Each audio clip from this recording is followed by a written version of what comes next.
hablaremos del segundo momento de inercia, pero pues, primero que todo, pues, permítanme hacerles una pregunta, que es, ¿por qué pasa y por qué pasa que cuando doblamos una lámina o una hoja y la doblamos estando en esta posición, aplicando las respectivas fuerzas hacia los lados, es más fácil que se doble a que cuando se le apliquen en este sentido?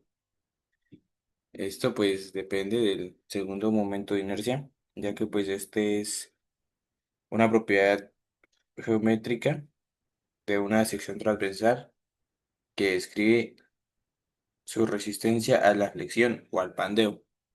Lo podemos ver en este gráfico, el cual pues vemos la sección transversal en este sentido y en este, y miramos el eje que pasa por el medio de cada uno. Principalmente se representa con la letra I sub X, I sub Y o I sub Z, dependiendo del eje en el que se trabaje. Y pues este es puramente geométrico, como lo venía diciendo, y pues se usa principalmente en el análisis estructural y de materiales. Su importancia pues es el cálculo de flexiones en vigas, el análisis de tensiones en flexión y la resistencia al pandeo en columnas. Y pues en general, cuanto mayor sea el segundo momento de inercia, mayor será la rigidez de la sección transversal ante la flexión. Podemos observar pues, en estos gráficos que el menor momento, cuando está en esta posición, pues presenta menor momento de inercia debido a que pues, el área de la sección se distribuye muy aproximada al eje de flexión. Y en este caso no vemos que aquí hay un gran espacio con respecto al eje de flexión. Bueno, esto también es como lo venía diciendo, el cálculo de flexiones en vigas y el análisis de secciones de flexión. Y pues ese es el motivo, el segundo momento de inercia es el motivo por el cual los perfiles de obra o las vigas, como se le conocen popularmente en obra, eh, tienen esta forma, ya que pues como podemos evidenciar, su eje pasa por este lado y sus cargas se vendrían aplicando aquí arriba. Como tal, pues se lleva el material lo más alejado posible del eje central y pues esto pues incrementa como se venía siendo el segundo momento de inercia, aumentando pues su resistencia a la flexión y permite el uso de menos material, optimizando así los costos de...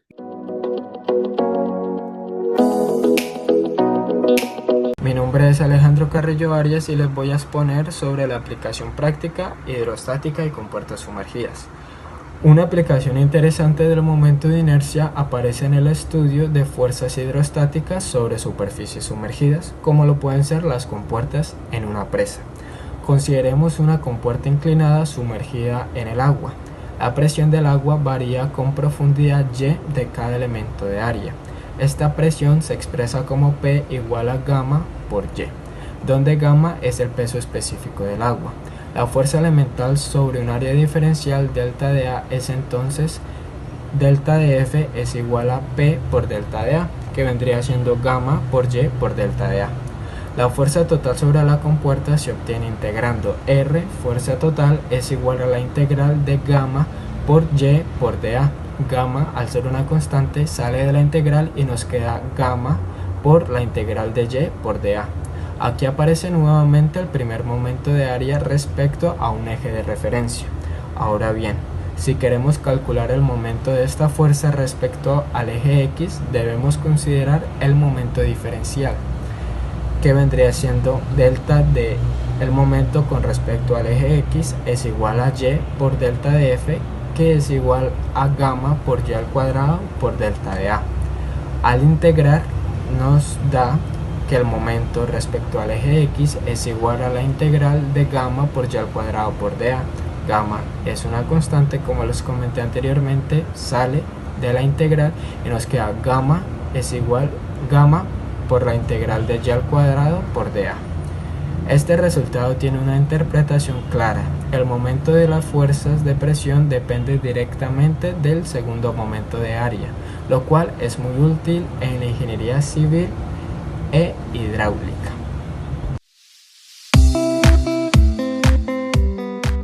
Como ya habíamos visto anteriormente, nosotros acá tenemos en este caso una viga, ¿no?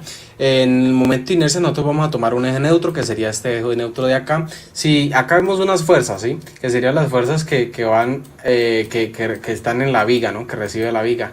En este caso, si nosotros queremos hallar toda la cantidad de fuerza que pasa a través de la viga, ¿qué tendríamos que hacer? Una sumatoria, o sea, una integral. Es la integral de todas estas fuerzas que hay acá. Esta sería la sumatoria para hallar todas las fuerzas que pasan atrás de la viga. Y adivinen qué es eso, el primer momento de área, que es para el que nosotros utilizamos para hallar los centroides. Listo, perfecto. Entonces, si queremos que esta viga esté en equilibrio, tendríamos que hacer sumatorias de momentos, ¿no? ¿Y qué es una sumatoria de momento? Sería nuestra fuerza por una distancia que sea perpendicular a esa fuerza. Tendríamos a y como la distancia perpendicular por la fuerza, que esto nos daría un momento. Entonces la sumatoria de todos los momentos nos tiene que dar cero. Entonces, como no tenemos una sola fuerza, sino muchas fuerzas distribuidas, entonces lo que haríamos sería la integral de y por la fuerza. ¿Y esta fuerza qué es esta fuerza? Es Q de y por delta de área. Ah, listo, pues hagámoslo. La integral de y por Q de y por el delta de área. Esto se multiplica ya al cuadrado K delta de área. ¿Y qué nos da esto? Este momento de acá, que está acá. Y con este momento, amigos y amigas, nosotros encontramos los momentos de inercia con respecto a X y con respecto a Y.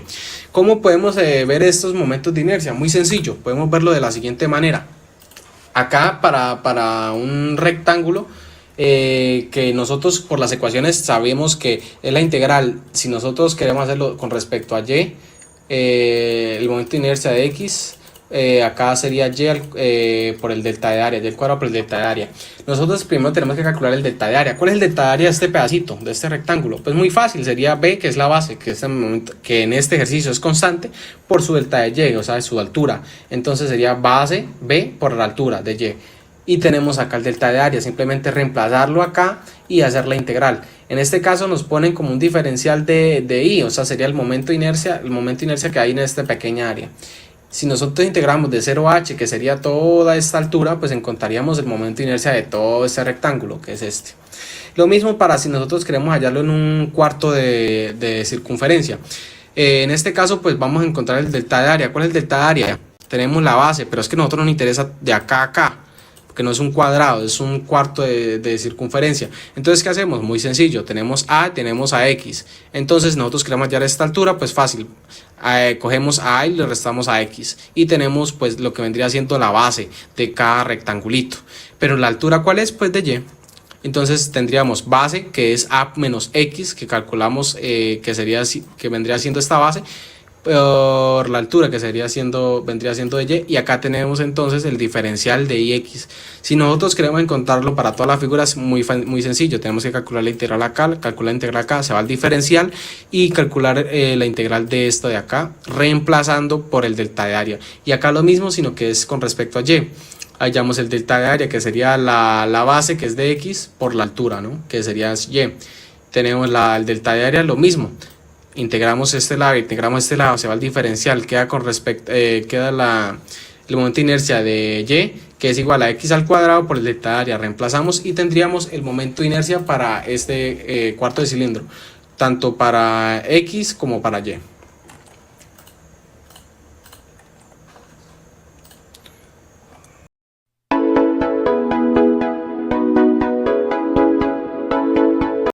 Bueno, en este caso yo vengo a explicarles un ejercicio acerca de el momento de inercia sobre un área.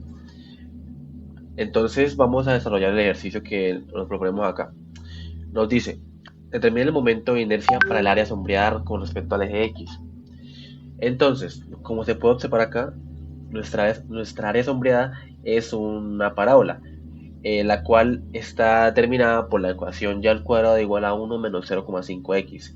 Ahora mismo, si queremos analizar esto desde el eje X, tenemos que hallar un diferencial de área recordando la teoría de centroides, ¿no? Entonces, como vamos a hallar el área sombreada con respecto al eje X, lo que nos conviene es un diferencial de Y. O, como se puede observar acá, simplemente se trata de hacer un rectángulo dentro de la mitad de mi parábola, el cual me señale que todo esto que está ahora mismo sombreado, todo esto sombreado va a ser mi diferencial. Entonces, dentro de todo eso, vamos a saber lo siguiente, y es que la distancia que hay desde aquí hasta acá, esa distancia que hay de acá y hasta acá, es una distancia X, ya que pues como podemos determinar, no sabemos la distancia, sin embargo sabemos que está en el eje X, por lo tanto es una distancia X, ¿ok? Ahora, vamos a hallar la distancia en el eje Y de mi diferencial. Esta distancia que hay acá, esta que hay de acá hasta acá, que es esta de acá, va a ser mi diferencial de Y. Este va a ser mi diferencial. Precisamente va a ser el ancho, o por decirlo así, no, mejor dicho, el alto de mi rectángulo. Ese va a ser mi diferencial de Y. Y la distancia que hay desde acá hasta mi diferencial simplemente va a ser una distancia Y. ¿Ok? Entonces, teniendo ahora mismo los datos, mi distancia en el eje X, mi distancia en el eje Y respecto a mi diferencial, y también teniendo mi diferencial, vamos a proceder a hallar el momento de inercia exclusivamente en el eje X, como lo indica el ejercicio. El momento de inercia del eje X. Recordemos que el momento de inercia en el eje X está determinado por la integral de mi superficie o de mi área, y recordemos que por teoría la distancia que vamos a integrar es precisamente desde el eje hasta mi diferencial, o sea, esta distancia que hay acá, que como se puede observar es una distancia Y. Entonces vamos a integrarla. Va a ser la distancia que hay desde el eje hasta mi diferencial al cuadrado. Y esto multiplicado por un diferencial de área. Ok, ahora, recordemos que tenemos un diferencial de Y, ¿no? Sabemos que el área de este rectángulo, el área de mi rectángulo, de este que está acá, va a ser igual a X, que es la base del rectángulo, multiplicado por mi de Y. Ok, ahora, después de esto, simplemente hay que reemplazar acá. Reemplazamos. Entonces, el momento de inercia va a ser igual a la integral de mi superficie o de mi área de la distancia al cuadrado multiplicado por X por dy. Ahora, como se puede observar, mi integral está en función de y, porque tenemos un dy, no un dx. Entonces, ¿qué hay que hacer? Vamos a proceder a despejar x de la ecuación principal, por lo que aquí rápidamente lo despejamos y sabemos que x es igual a y al cuadrado menos 1 sobre un medio, sobre menos un medio, por lo que x es igual a menos 2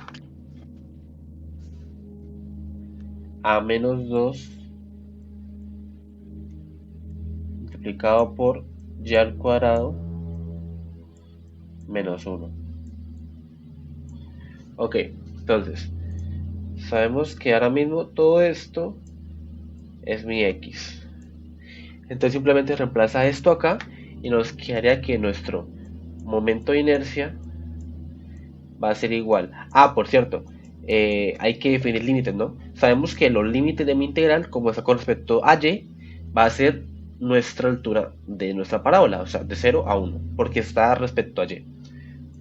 Entonces va a ser la integral de 0 hasta 1 de la distancia al cuadrado